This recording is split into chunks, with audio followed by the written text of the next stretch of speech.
Annette, Natasha, Morten og Sjøle.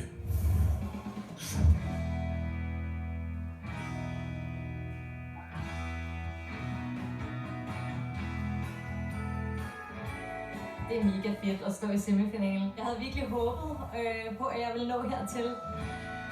Det er fantastisk at nå semifinalen, det havde jeg alt ikke troet på. Velkommen til den første dag her i semifinalen i MasterChef Jul 2020.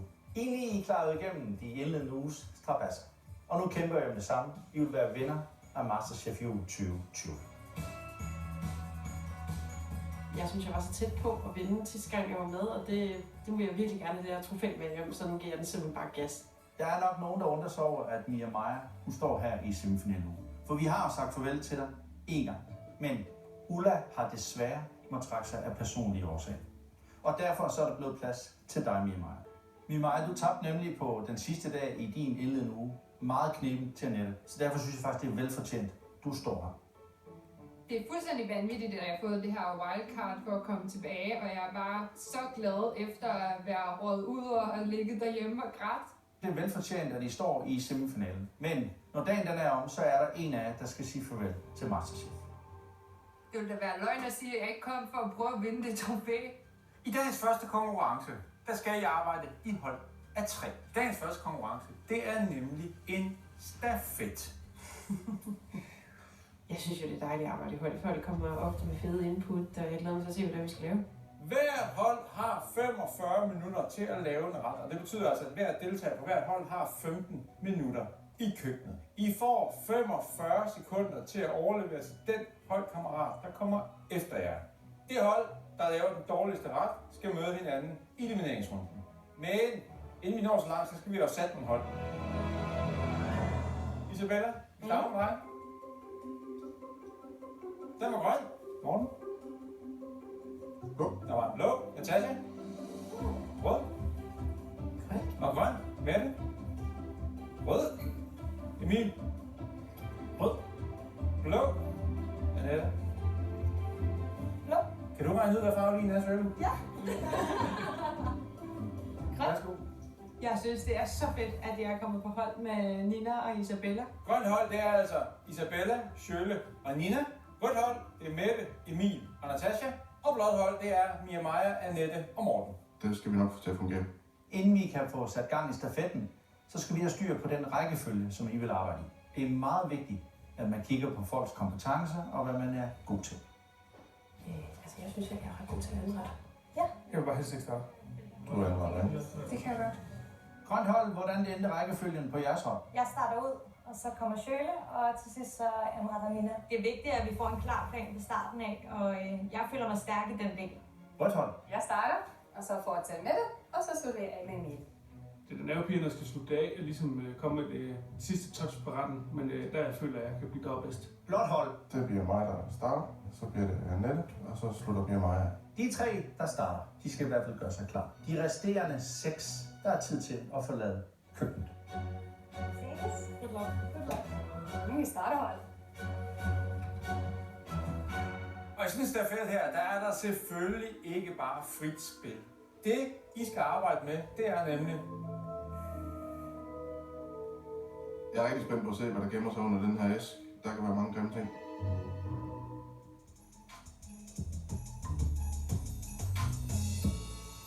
Kalkunbryst. Kalkun var måske ikke lige det, jeg havde drømt om. Kalkunbryst er en stærkt undervurderet spise. Jeg vil våge påstanden, at tilberedt på den rigtige måde, så er det nærmest guddommeligt. Men behandler det forkert, så er det næsten uspiseligt. Som oftest så holder jeg mig væk fra kalkun, for jeg synes, det bliver for tørt for hurtigt. I skal altså lave en ret med kalkunbryst. Spisekammeret, det er åbent under hele konkurrencen, så husk nu, hvor vigtigt det er, at I lægger en plan, jeres holdkammerater kan komme i mål med. Tænk over, hvad kan I hver især nå på 15 minutter i køkkenet, og ikke mindst, hvad kan I nå på 45 minutter som et hold. Jeres 15 minutter starter nu. Der er helt klart en pres på mig, for jeg skal finde på en idé, som de andre også kan se for sig. Jeg vælger at gå med en ballotine, og så går jeg faktisk med græskar. Kalkunbryst Ost har jeg ikke arbejdet meget med det, men jeg tror godt, jeg kan finde ud af det. Vi skal lave en amerikansk Thanksgiving-inspireret ret, hvor man bruger kalkun i en form for ballottine med stuffing indeni, og så en tranebærsauce og en sweet potato og sød kartoffel. Det er selvfølgelig lidt af et pres at skulle finde på en fornuftig plan. Det kan potentielt synke hele holdet, hvis jeg får lagt en helt fuldstændig katastrofal plan. Vi skal lave et kalkun, stegt af på panden med røget marv, en blomkålspuré, ristet hasselnødder, sauce på brunen smør med kapers og citron. Butternuten er det første, jeg går i gang med, fordi den skal nå at bage mør i ovnen. Og så skal den også nå at blendes eller stampes til en puré bagefter. Jeg synes, jeg har et rimelig godt overblik over, at jeg får sat nogle ting i gang, og hvem der egentlig skal lave hvad. På mit kvarter skal jeg nå at sætte gang i syltelag, få sat gang i min puré. Jeg vil gerne have sat så mange ting i gang som muligt, så der er noget at overlevere. Så jeg prøver at holde det sådan relativt få elementer. Jeg vil bruge et stykke af kalkunen, som man kan banke ud. Det skal kunne over tidberede, også i den tid, vi har. Jeg banker kødet, for at det bliver mere fladt, men også mere mørt, sådan så jeg kan få det rullet ordentligt, eller Shirley kan få det rullet. Vi har gang i samme ting. Mig og Natasha, vi har åbenbart fundet på den samme geniale idé. Jeg kunne godt tænke mig, at det kun var os, der gjorde det med ballottine.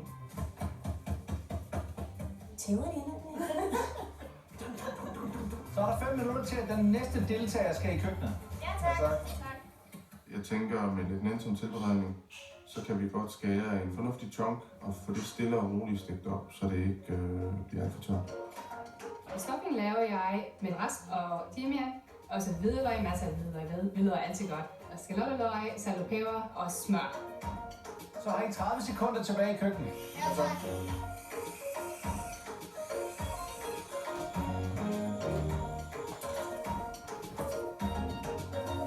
Kom indenfor. Jeg er så klar nu. Altså, nu er det min tur. Wow, det er mærkeligt, så står vi bare her, ikke? Det er forfærdeligt at stå ude foran døren og vente på at komme ind, og man aner ikke, hvad man skal lave. I er i køkkenet, og I er nu 45 sekunder. Hej. Kalkun ballottine. Fyld her. Ja, svampe. Jeg har lige sat lidt røget navn ned i, så der kan noget fedt. Smør til at smage en græskarpuré til mig. Jeg har skåret rigeligt med græskar. Perfekt. Godt. Det Isabella har gjort klar til mig er rimelig overskueligt. Syltet græskar. Yes, hun har holdt den simpel. Derfor er det også nemt at gå til. Okay, så jeg vil lave en ballottine med bacon. Jeg har banket det ud. Det er stuffing. Det er amerikansk idé. Ja. Det er cranberries sauce. Hvordan laver man det? Prøv den helt ned med en sukker. Smag til og lidt citron i. Så jeg lægger bacon på, og så lægger jeg kalkunen, og så og ruller den og ind i vandbad. Hun vil fortælle mig, at hun er inspireret af Thanksgiving. Så jeg forstår med det samme hendes idéer. Hvad er det, vi laver? Vi laver blomkålspuré. Der er hasselnødder. Der er sat lidt sylt over. Blomkålspuréen, så den skal lige op og koge i det her. Og så Skal det smeltes, den røde marv? ja, det er bare på panden, ligesom smør. Okay. Brun smørsauce med kapers, citronsaft, citronskal.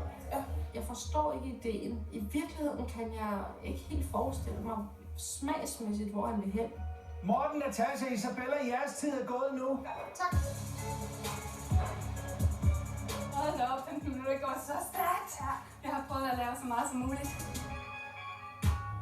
Jeg starter lige med at tage svampencremen og smøre den på kalkunen.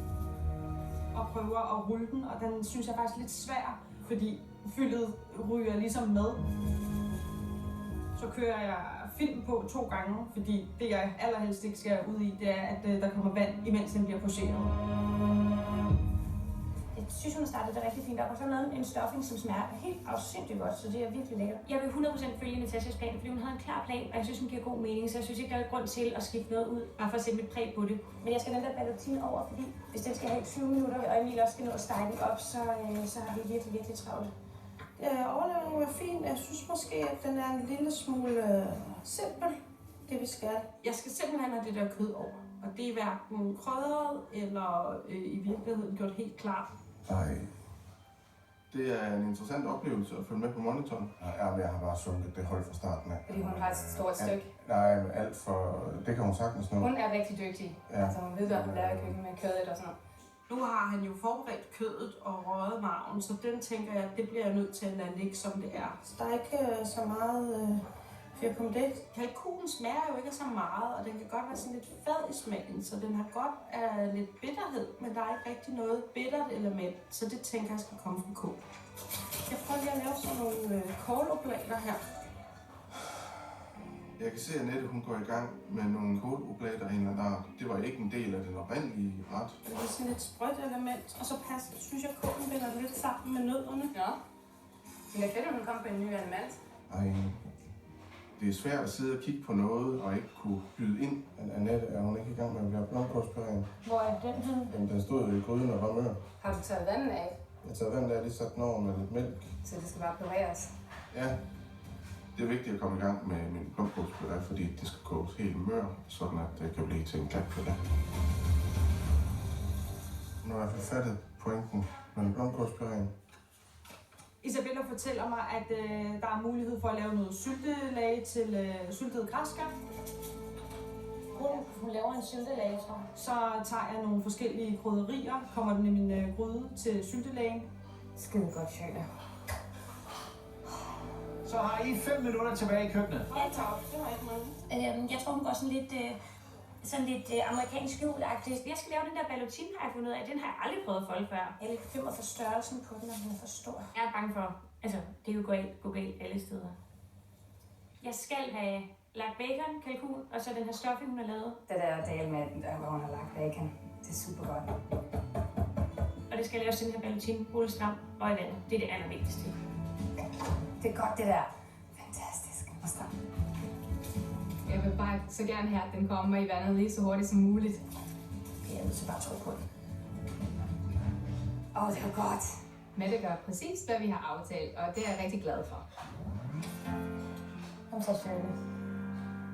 Der sætter jeg græskaren ind i termomixeren, så den kan begynde at køre glat. Den skal have nogle gange. Derfor så starter jeg bare lige processen, så Nina kan overtage den.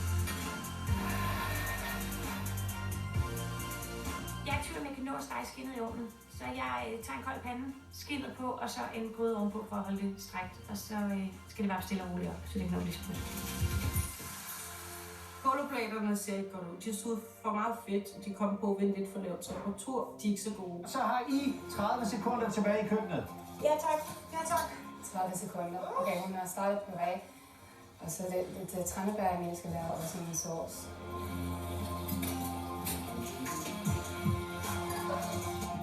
Det er spændende. Kom indenfor. Tak. Nu skal vi i gang, og jeg er mega fokuseret på, at jeg bare skal hjem og køre det her i mål. De 45 sekunder til overlevering, de starter nu, de damer. Jeg er gang med en ballotine, der sætter over i sidste øjeblik, den var svær at bruge. Men hun kan tale rigtig, rigtig hurtigt, så det med at holde tungen lige i munden. Jeg er sådan set bare lidt bekymret for den plan, der er lagt. Jamen, Nina, hun er... Ja, jeg stoler på Nina. Ja, men jeg skal jo lige prøve at have styr på, hvad der foregår i det køkken. Svar rigtigt på dagens spørgsmål og deltag i konkurrencen om 3 klassiske køkkenknive fra Endeavour.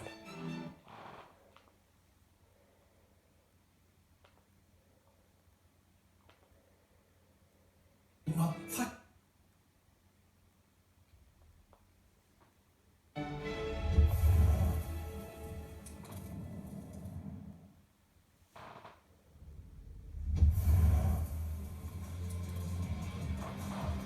De 45 sekunder til overlevering, de starter nu, de damer. Jeg er gang med en ballotine, der sætter over i sidste øjeblik, den var svær at bruge. Så den skal i hvert fald have til, der er en 2-3 minutter tilbage, og så skal den på en pande og brusses op. Okay, og så de skæres. Og så de skæres. En cranberry sauce, jeg tror, Natasha tænker amerikansk jul, sød potato, og så er jeg i gang med noget sprøjtskin her. Men hun kan tale rigtig, rigtig hurtigt, så det med at holde tungen lige i munden. Hendes stuffing er her, for at smage på det smager. Må det godt være lidt grov, eller vil vi have det glat? Det må godt være, det bestemmer du. Jeg føler, at jeg får fat i det basale omkring, hvad vi er i gang i, og er fint tilfreds med den plan også, fordi det er få elementer. Hokkaido-brød. Ja, tak. Den er allerede ved at være der. Brunet smør. Ja. En ballotine. Ja, ballotine. Hvad er det? Kalkun eller? Kalkun, ja. Kalkun, ja tak. Og så er der syltet squash også. Hun er kort og kontant omkring, der er det, og det har det sat i gang, så jeg synes faktisk, det er en rigtig fin overlevering, I får. Der er gjort klar til blomkålspuré. Der er ristet hasselnødder, og der er syltet til. Ideen er kalkun, så kalkunen skal ligesom i førersædet, der ligger noget røget marv. Den overlevering, jeg får fra nettet, den er sådan set fin nok. Og der er de her planer, jeg ved ikke, om du kan bruge dem. Jeg er sådan set bare lidt bekymret for den plan, der er lagt. Så er de 45 sekunder gået. Tak til Annette og Mette og Sjøle. Og den er færdig. Velkommen i køkkenet til jer tre. Ja, tak. Tak. Hold da op. Jeres 15 minutter, de er i gang nu. Modtaget. Tak. Jeg skal have den her puré til at smage godt, fordi det ved jeg er vigtigt. Men der er gang i en ballotine, som jeg faktisk ikke ved, hvad er på. Så det fik jeg ikke fat i. Men det er ballotine. Og så var der sådan en tranbær-sovs, og så en sød kartoffelmos. Jeg ved, det skal arbejde hurtigt, men jeg satser stærkt på noget imod. Pigerne har gjort noget syltet butternut klar. Der er også en brun smør. Den er noget forre. Og så er der ristet hasselnødder og noget frisk estragon. Jamen Nina, hun er... Ja, vi stoler på Nina. Hun er fandme stærk. Jeg fik også lavet lage. Ja, det så jeg. Jeg tænkte bare, jeg kan ikke tænke kalkunkød. Wow, men det skulle jeg måske have gjort. Jeg skal nå at få stegt det der kalkunkød færdigt, og så skal jeg lige nå at få lavet noget med det her kål og få lavet puréen. Jeg bruger virkelig lang tid på lige at danse derovre med. Jeg er jo presset helt op mod muren. Køkkenet flyder. Men vi skulle måske have ryddet lidt op, så hun ikke skulle få tid på at rydde op. Der ligger alle mulige usammenhængende ting over det hele, og jeg skal ligesom prøve at danne mig overblik over, hvad der kan bruges. Okay, jeg har forstået nu, at jeg ikke har ryddet op. Kalkunen, den ser ud som et stykke kød, der har fået for meget stejning til, at det kan nå at blive saftigt og færdigt inde i midten. Det går ikke så godt her. Når jeg kan se, at det er råt inde i midten. Jeg har et kvarter til at gøre det her stykke kalkun færdigt, og det tvivler jeg stærkt på. Kom nu med, Maja. Fokus. Du er pissegod til fokus. Du ser så undret ud, Nina. Ja, men jeg skal jo lige prøve at have styr på, hvad der foregår i det køkken. Så jeg er ikke helt glad. Jeg ved ikke lige... Hun er bare fokuseret. Man kan sige ballotine. Den her... Ja, hvad skal vi kalde den indtil videre? Jeg tror, vi kalder den mos indtil videre. Den er en grov mos i hvert fald. Den skal dælme være lidt mere glat, hvis vi skal over imod noget puré.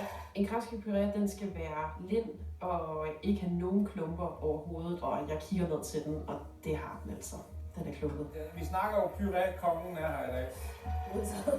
Jeg siger det bare. Vi ved det godt. Der falder brænde ned, hvis man siger puré, og den så ikke er glat som barn nu. Jeg går med mos i øjeblikket, eller... Jamen, jeg tror simpelthen, jeg bliver nødt til at kalde det her på en creme. Ja. Men helt ærligt, Nina, kan du få det i mål? Det håber jeg virkelig, jeg kan. Det håber jeg sgu også. Ikke også?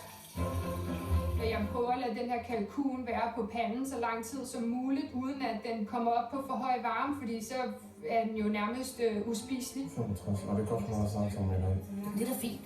Den er færdig. Amen. Ja, jeg skulle helst lidt højere. Jeg er nødt til at prøve at kigge den så langt, så jeg kan. Men det må gerne nå at stå og trække det sidste. Så er der 5 minutter til, at retten skal være færdig. Ja, tak. Er det brændt? Det er for brændt. Det er pisse til, at det her smør her er brændt lidt af, så jeg må få hældt det brændte smør fra, og så få en ny klap på. Yes, godt Emil. Jeg har travlt forvejen med stejlingen, så jeg har ikke så meget tid til at lave dumme ting. Lige præcis, han skal bare have den pande over nu.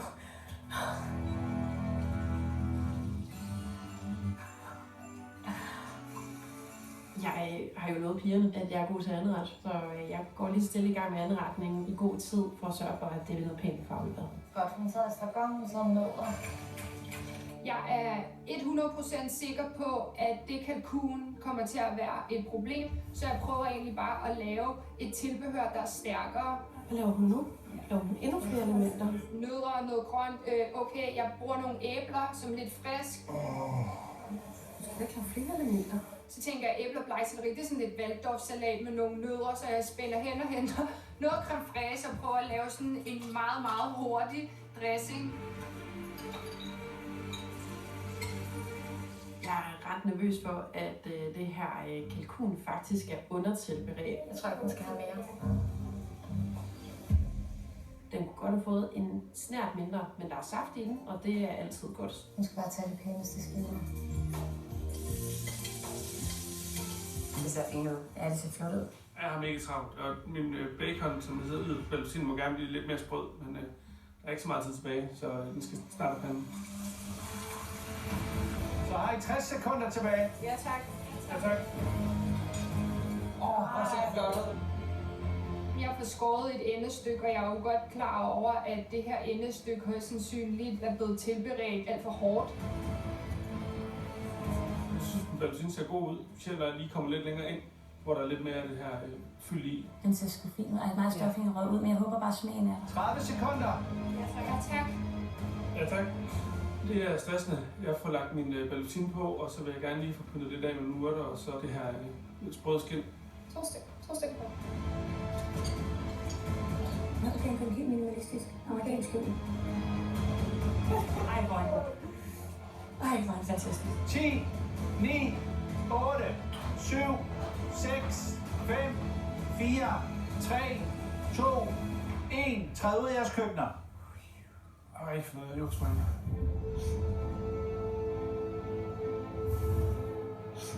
Så kom I i mål. Det her er jo lige så meget en konkurrence, der handler om kommunikation og samarbejde, som det rent faktisk handler om at lave mad. Og grønt hold, vi starter med jer. Hvad har I lavet? Vi har lavet en kalkun ballotin med svampefyld, creme på butternut squash og syltet butternut squash.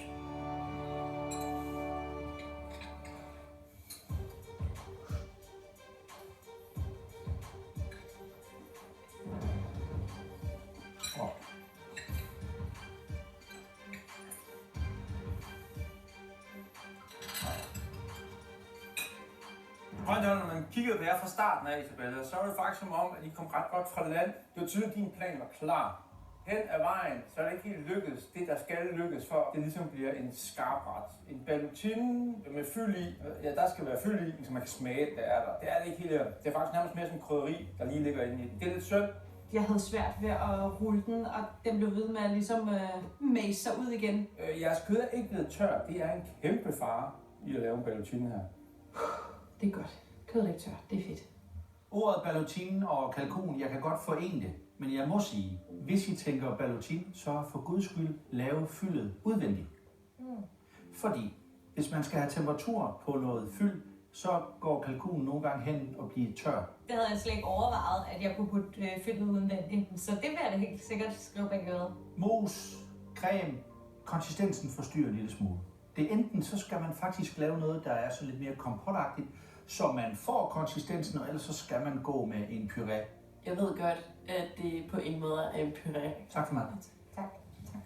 Rødt hold, hvad har I lavet? Vi har lavet en ret, der er inspireret af amerikansk Thanksgiving, en kalkun, ballotin, sødkartoffel og tranebær og sprødskind. Jeg kan høre.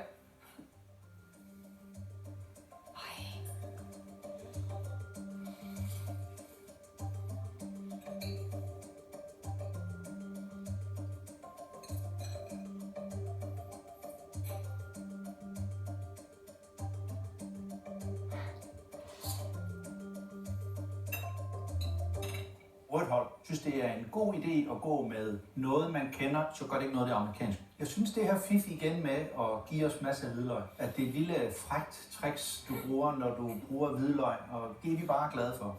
Jeg elsker hvidløg. Jeg synes, det er lækkert at få kalkun stegt fint, og jeg synes, det smager godt til. Det er perfekt at få ros for noget, man måske ikke helt styr på. Sprødskind, det er sprødskind, og hvis ikke det knaser hele vejen igennem, så er det bare skind. Ja, sådan er det. Det har jeg jo ret i. Jeres puré er flot. Den er glat, den er fast, ligesom den ville være i USA i øvrigt. Det er jeg glad for. Jeg lagde meget fokus på den i min tid i køkkenet. Tak meget. Velkommen. Blot hold, hvad har I lavet? Stegt kalkun, marv og en Waldorfs inspireret coleslaw. Spændende.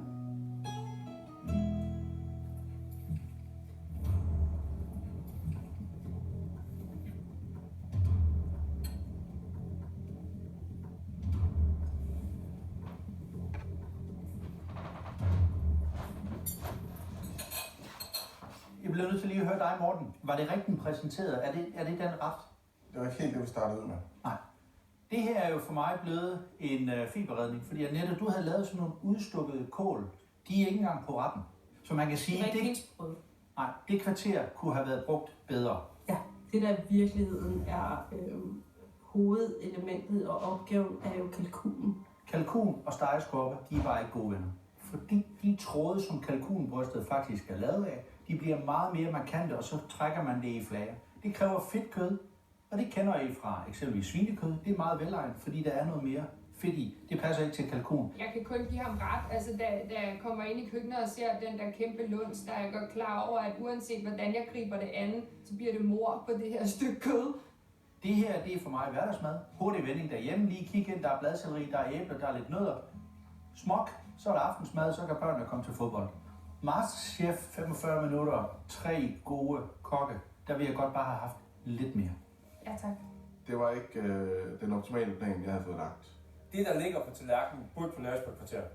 Og der er nogle ting, man har startet ud tidligt planlægningsmæssigt, som er dømt til at gå galt. Og her snakker jeg altså om elefanten i rummet, jeres kalkunbryst. Den måde at gå til det på er et no-go. Det skal man ikke. Det er ikke den stærkeste ret, vi endte ud med. Det kunne være gået bedre. Det kunne. Tak for meget. Tak for mig. Velkommen.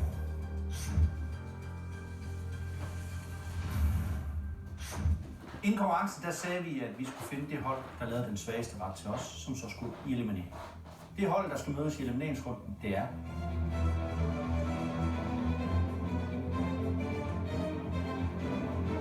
Det er blot hold. MM her, hun er i eliminering, og sådan er det. I andre, I må gerne stille jer over til siden. Okay, hvor er det fedt at være med videre og videre. Men har en dag mere i morgen. Jeg glæder mig helt vildt.